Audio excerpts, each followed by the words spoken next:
The first time I slept with Brent, it was raining. Not the soft, romantic kind. The kind that slashes sideways, soaking through my sweater as I pressed against the cold metal of Craig's Ford F-150, the same truck he had died in. Brent's hands were rough, urgent, like he was trying to outrun the guilt. My wedding ring glinted under the garage light as I clawed at his back, half sobbing, half begging for something I couldn't name. "Tell me you miss him too," I gasped. He didn't answer. Just kissed me harder, his stubble scraping my chin, his breath smelling of the bourbon we had shared earlier. The same bourbon Craig used to drink. It started 3 weeks earlier. Brent had shown up at my door with a casserole dish, his flannel shirt clinging to his shoulders from the rain. "Lisa said you weren't eating," he muttered, avoiding my eyes. Lisa, my sister, had appointed herself my keeper since Craig's funeral. But Brent? He had been avoiding me for 2 years. Too much of Craig in my face, I figured. We ate in silence at the kitchen table, the clock ticking like a bomb. Then, out of nowhere, he said, "He talked about you. Every damn day. Brent, she is it for me. The whole goddamn universe." I dropped my fork. Craig's voice filled the room, laughing. "You will never find a better woman, buddy. Never." Brent's jaw tightened. "I know." That night, he stayed. "Not in that way, not yet." We drank on the porch, replaying old memories. Craig's obsession with grilling, his hatred of jazz, the way he had proposed to me at a gas station because he couldn't wait another second. Brent's laughter was low, warm, and when he looked at me, it felt like Craig was hovering between us, a ghost in the smoke of our cigarettes. The next time he came over, I was wearing Craig's college hoodie. Brent froze in the doorway, his eyes darkening. "Take that off." "What?" I challenged, stepping closer. He gripped my wrists, his breath ragged. "Because I can't look at you like this." I kissed him first. A collision of grief and want, his hands tangling in my hair as he backed me into the hallway, our shoes kicking aside Craig's old boots. It wasn't love. It was a funeral pyre. Afterward, he traced my ring with his thumb. He would hate me for this. I said nothing. The rain hissed against the windows, and for a moment, I swore I heard Craig's voice in the storm. "You're losing yourself, Care." But I didn't stop. The first time I saw Kent, he was balancing a lime wedge on the rim of a glass, grinning like he had invented sin. I had gone to the rusty anchor to forget Brent's calloused hands, forget the way my sheets still smelled like Craig's cologne. But Kent? He made forgetting feel easy. "Vodka soda," I said, sliding onto a bar stool. He leaned forward, elbows on the counter, his sleeves rolled up to reveal a tattoo of a ship's wheel. "Boring. Let me guess. Recently single?" I stiffened. "Widowed." His smirk faded. For a second, I thought he would pity me, but instead, he poured 2 shots of tequila. "Tonight's special. Fuck yesterday. On the house." I drank. The burn steadied me. He told me he had moved here 6 months ago, that the bar was his midlife crisis project. His eyes never left mine, even when other customers called his name. By midnight, I was laughing at his stories, my legs brushing his beneath the bar. When his thumb grazed my wrist to take my empty glass, I didn't pull away. "Your trouble," I slurred. "Trouble's more fun," he said, wiping the counter slowly, deliberately. "You in?" He kissed me in the alley behind the bar, his mouth warm and insistent, his hands sliding under my coat. It wasn't like Brent's feverish hunger, this was calculated, a game he knew he would win. I let him push me against the brick wall, let him whisper how he had thought about this all night. When his lips trailed to my neck, I arched into him, my guilt dissolving like sugar in rain. Later, in his cramped apartment above the bar, I learned his skin tasted like salt and spearmint. He took his time, his touch teasing, as if he knew I needed the ache to feel alive. Afterward, I stared at the water stain on his ceiling, his arm draped over my waist. "You're quiet," he said. "Just tired." He propped himself up, studying me. "You're not just tired." I turned away. Craig's face flickered in my mind, disappointed, always disappointed, but Kent tugged me back, his voice softer. "Stay." I did. Brent called the next morning. "Where were you last night?" "I came by." "Out," I said, picking at Kent's bedsheet. A pause. "With who?" "A friend." He hung up. Kent became my escape. We fucked in his apartment, in my car, once in the empty bar after closing. He didn't ask about Craig. Didn't ask why I flinched when he touched the scar on my hip, the one from the accident. He just took, and I let him, because for those moments, I wasn't a widow. I wasn't a cheater. I was just a body, screaming into the void. Lisa noticed. "You're smiling again," she said over coffee, her tone sharp. "Who is he?" "No one." She slammed her mug down. "Don't no one me." "Is it Brent?" The lie came smoothly. "Of course not." The end began on a Thursday. Kent had driven me home, his fingers laced with mine as we idled in my driveway. I kissed him, slow and deep, my hand fisting his shirt. That is when I saw it, the glint of headlights in my rearview mirror. Brent's truck. He was parked across the street, engine off, his face shadowed. Watching. Kent pulled back. "You okay?" "Go," I whispered. He left. I stood there, frozen, as Brent stepped out of his truck. He didn't yell. Didn't storm toward me. Just stood there, his shoulders slumped, rain soaking through his shirt. When he finally spoke, his voice cracked. "Was I not enough?" I had no answer. He got back in his truck and drove away, tires screeching. Inside, I found a voicemail from Lisa. "Call me, now." But I didn't. I poured a drink, crawled into bed, and stared at Craig's photo on the nightstand until the room spun. Somewhere, laughter echoed, Craig's, or maybe my own. Brent didn't speak to me for a week. Not after the night he watched Kent's taillights vanish, not after I ignored his calls. But grief, I have learned, is a stubborn ghost. It always comes knocking. He showed up at midnight, his fist pounding the door like he wanted to break it. I opened it, wine buzzing in my veins, and he shoved past me, reeking of whiskey and rage. "Who is he?" Brent demanded, his voice raw. "A distraction," I said, leaning against the wall, my robe slipping off one shoulder. He laughed, sharp and hollow. "From what? Me?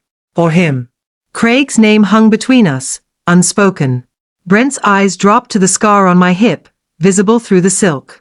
The one Craig's seatbelt had left when the truck flipped. His anger flickered, replaced by something worse. Pity. I hated him for it. "Get out," I hissed. Instead, he grabbed my waist, his grip bruising. "You don't get to use me and then throw me away." I slapped him. The sound cracked like a gunshot. He didn't flinch. Just pressed closer, his breath hot on my cheek. "You're drowning, Carol. And you're dragging everyone down with you." I kissed him. Or he kissed me. It didn't matter. We crashed into the couch, a tangle of teeth and guilt, his hands rough under my robe. It wasn't passion, it was a fight. A way to hurt each other without words. When he left, he didn't look back. Kent texted the next day, "Tonight. My place." I went. Of course I went. His apartment smelled like citrus cleaner and cigarettes. He pinned me to the fridge, his mouth on my collarbone, fingers hooking into the waistband of my jeans. "Missed you," he murmured. But as he pushed inside me, my mind wandered. To Brent's wounded eyes. To Craig's voice in the rain. Kent noticed. "Stay here," he growled, gripping my chin. I clawed his back, drawing blood, trying to outrun the noise in my head. After, he lit a cigarette and stared at me. "You were somewhere else." I lied, saying I've been here. He blew smoke at the ceiling. "Bullshit." Lisa cornered me at the grocery store. "Brent came by," she said, tossing a box of cereal into my cart like a grenade. "Crying." Said you're self-destructing. I froze. "He's exaggerating." "Are you sleeping with him?" "No." She stepped closer, her perfume sharp as a blade. "Then who's the guy in the black Jeep? The one who drops you off at dawn?" My throat tightened. "Stay out of it, Lisa." "Or what?" She grabbed my arm, her nails digging in. "You will ruin your life?" "Too late. But I will be damned if you ruin his memory." I yanked free, leaving the cart in the aisle. That night, Kent came over. We fought first, about my distance, my secrets. Then we fucked on the living room floor, angry and slick with sweat. But when he carried me to the bedroom, his smile faded. "Who is that?" he asked, nodding at Craig's photo on the nightstand. "No one." He picked it up. Craig grinned back, frozen in time at a baseball game, his arm around Brent. "This the husband? Put it down." Kent studied me, his charm peeling away. You still love him. He is dead. Doesn't answer the question. He dropped the frame, glass cracking. Am I just his stand-in? Or Brent is? I reached for him. Kent. He stepped back, disgust twisting his face. You're a graveyard, Carol. And I am not digging my way into it. The door slammed. The photo trembled on the floor, Craig's smile split by the crack. Lisa called again. And again. This time, I answered. What? Her voice was ice. Brent told me everything. Lisa didn't wait for an invitation. She barged into my house at 9 p.m., her eyes red-rimmed and wild, clutching a half-empty bottle of wine like a weapon. Rain lashed the windows behind her, the storm mirroring the chaos in her voice. Brent showed up at my door sobbing, she spat, slamming the bottle on the counter. Told me everything. Everything. Carol. How long did you think you could hide this? I crossed my arms, my sweater still smelling like Kent's cigarettes. Hide what? That I am human? Human? She laughed, brittle and sharp. You're a mess. Sleeping with Craig's best friend? Some random bartender? Do you even hear yourself? You don't understand. Understand? She stepped closer, her perfume clashing with the stale grief in the room. I watched you bury your husband. I held your hair while you vomited from grief. But this? This isn't grief. It is a wrecking ball. I turned away, staring at Craig's cracked photo on the floor. I am trying to survive. By fucking Brent in Craig's truck? By using some stranger to forget? Her voice broke. Craig loved you. He would hate this. The words punched through me. I gripped the edge of the couch, my nails digging into the fabric. You think I don't know that? You think I don't see him everywhere? Brent's confession came in fragments through Lisa's rage. How he had shown up at her apartment drunk, rambling about guilt and my name on his lips. How he had crumpled to her kitchen floor, repeating, I just wanted to feel close to him too. He is destroyed, Lisa said coldly. You both are. I sank onto the couch, the weight of it all pressing down. What do you want me to do? End it. She loomed over me. Both affairs. Today. Or I will tell Mom. The whole town. Everyone who still thinks you're some grieving saint. I flinched. You wouldn't. Try me. She grabbed her keys, her final words slicing the air. Clean this up, or I will burn it all down. The door slammed. Thunder shook the house. I drove to Kent's bar. The rusty anchor was closed, but his Jeep was there. I pounded on the door until he opened it, shirtless and annoyed. Carol? It is midnight. I need you. I pushed inside, kissing him, my hands fumbling with his belt. He pulled back. Stop. Please. My voice cracked. Just tonight. He studied me, his gaze stripping me bare. You're not here for me. You're here to outrun whatever is chasing you. Kent. No. He stepped back, his jaw tight. I am done being your distraction. The drive home was a blur. Rain. Streetlights. The hollow echo of his rejection. Brent was waiting on my porch, drenched and swaying, a bottle in his hand. Lisa told me, he slurred. About her ultimatum. I didn't move. Go home, Brent. Can't. He stumbled forward, his eyes glassy. Home is gone. He is gone. And you. His thumb brushed my cheek. You're all I have got left. I wanted to kiss him. To let the ache swallow us whole. Instead, I whispered, we're not real. We're just ghosts. He froze. Then he hurled the bottle into the yard, shattering it against Craig's truck. Fuck you. He left. I stood there, trembling, until dawn crept in, gray and guilty. Lisa's ultimatum hung over me for days. I ignored calls. Let the dishes pile up. Stopped showering. Then, on Thursday, the doorbell rang. It was a realtor. Ms. Carter? She smiled, oblivious. I am here to appraise the house.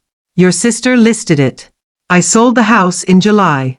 The realtor said the market was hot, but all I felt was cold. Craig's truck sat in the driveway, weeds curling around its tires, until the new owners hauled it to scrap. I didn't watch. Lisa helped me pack. We worked in silence, boxing Craig's clothes, his fishing rods, the wedding album. When she held up his old Yankees cap, her hands shook. You kept this? Yes. She stuffed it into the donate pile. You're not taking it? No. She stared at me, then snapped the box shut. Good. I met Brent one last time at the old diner off Route 9. He slid into the booth, his face gaunt, a fresh scar on his knuckles. You look like hell, he said. So do you. The waitress brought coffee. He stirred in 3 sugars, just like Craig used to. My chest tightened. I am leaving, I said. Moving to my aunt's cabin upstate. He nodded, staring at his cup. You telling Kent? He blocked my number. A bitter laugh. Smart guy. Silence settled. The jukebox played some sad country song Craig would have hated. Why did you do it? Brent asked suddenly. Why me? The truth clawed up my throat. Because when you touched me, I could pretend he was still here. His eyes glistened. He tossed a $20 on the table and left. Kent found me the night before the move. I was on the porch, burning Craig's letters in a metal bin, the flames painting the dark orange. Saw the sold sign, he said, hands in his pockets. Come to gloat? Nah. He sat beside me, watching the embers rise. Came to say I am sorry. I snorted. For what? Calling me a graveyard? For not seeing you were already buried. The fire crackled. A letter curled into ash, Craig's handwriting vanishing mid-sentence. I will love you forever, Care. Kent stood. You gonna be okay? No. He nodded, like he had expected it, and walked away. The cabin was smaller than I remembered. 1 bedroom, no Wi-Fi, a lake so still it mirrored the sky. I unpacked 3 boxes, clothes, toiletries, Craig's urn. Lisa called on the 3rd day. You eating? Yes. You lying? Yes. She sighed. I will visit next week. I didn't argue. That night, I rode to the middle of the lake, Craig's urn in my lap. The stars blurred overhead. I am sorry, I whispered. But the wind stole the words, scattering them like everything else. Sometimes, when the lake freezes, I still see them. Brent's guilt, Kent's smirk, Craig's smile. Ghosts in the ice. But I don't look too long. I have learned fire isn't the only thing that purges. Sometimes, it's the quiet. The stillness. The way a single breath can turn to fog and vanish. I breathe. And for now, that's enough. Thank you for listening. If this story gripped you, like, share, and subscribe for more raw, emotional tales. Let us know in the comments.